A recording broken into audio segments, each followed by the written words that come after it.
Thank you and welcome to the show this morning. The topic this morning is the protest tradition in the state of Tennessee. And we have with us to talk about the earlier parts of the protest tradition in the state of Tennessee, Alana McLaughlin. And of course, Alana, let me welcome you to the show this morning. Thank and you. I don't think that we have to tell our audience anything about you, because this is your second time being with us. And the last time you gave us such an excellent show that the fans that you claim that you got out there actually wanted us to bring you back. And of course, we're delighted to have you. What we'd like to do today, Alana, is to have you to talk about what we consider to be the early protest tradition in Tennessee. And we say that primarily because quite recently there was quite a bit of protest at the state legislature, and we want you to say something about an earlier period and talk about some of the individuals who were involved in protest earlier in the state of Tennessee. Well, I recently saw in the newspaper that Bill had that some people were trying to change the law that some slumlords have to go to the governor, but to get a house and to make one, but they're trying to change the law to say that they can make a house and do whatever they want to without that. And personally, I think that's wrong, because they can do bad stuff in the house if they make it. And personally, I don't want that for our Tennessee and Nashville and Lebanon and Antioch. And so you would approve of the folks gathering in the state of Tennessee. And I say that because some people have said that, well, this is not Wisconsin, and therefore we don't protest in Tennessee. But tell us about some of the earlier protests that people did in Tennessee, leading to separation and segregation. Well, I recently, another thing I saw in the newspaper was that that they were debating on if the laws would let college students carry guns on campus.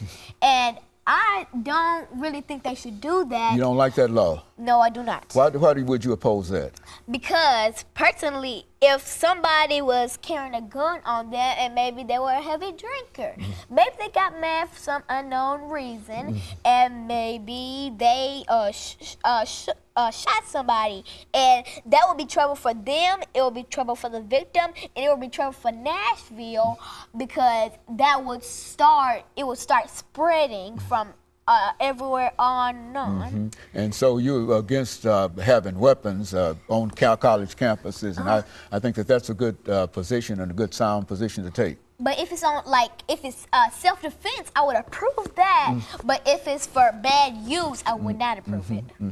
Now, you know, there are a number of other things that have occurred dealing with the teachers' union. As a matter of fact, we've got some folks who are coming up after you to talk about the teachers' unions and unions, period. A gentleman from the AFL-CIO, as well as another activist like yourself. What do you think about the unions and teachers in this time? Well, I recently heard from you that Bill Haslam, our current governor, was trying to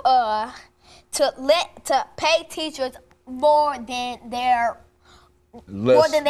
less than they're usually paid. So he's trying to cut down the salary of teachers, and because of that, some teachers may get very angry, and some teachers may quit their position as a principal or a teacher or a guidance counselor, and it would cut down the teachers, and it will be bad for some students who didn't have the education they needed because there were less teachers than expected.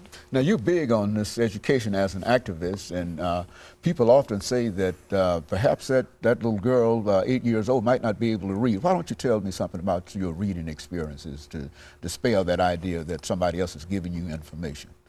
Well, reading is basically the one thing that helps you live. If you were in segregated times, such as Martin Luther King's time, let's say that there was a black and white area of drinking water. If you didn't know how to read, you would not be able to read that you weren't supposed to go to the white area, and you weren't supposed to do that. And God knows what the police would do to you. And of course, Lana, I think, and let me tell you how much we appreciate your input in reference to this. And we've got a couple of gentlemen that will come on, and this is about the end of this segment, but we've got a couple of gentlemen who will come on and who will give us essentially the same kind of information, but it'll be within a different context. And they will talk about the AFL-CIO as well as the African American Cultural Alliance. But we think that the contribution that you've made by simply telling us what has gone on in reference to protest, you simply mean that protest is still alive and well in Tennessee, and we hope that many of the others will follow your example. And of course, let me encourage our audience to tune in again next week for another part of this program. Thank you.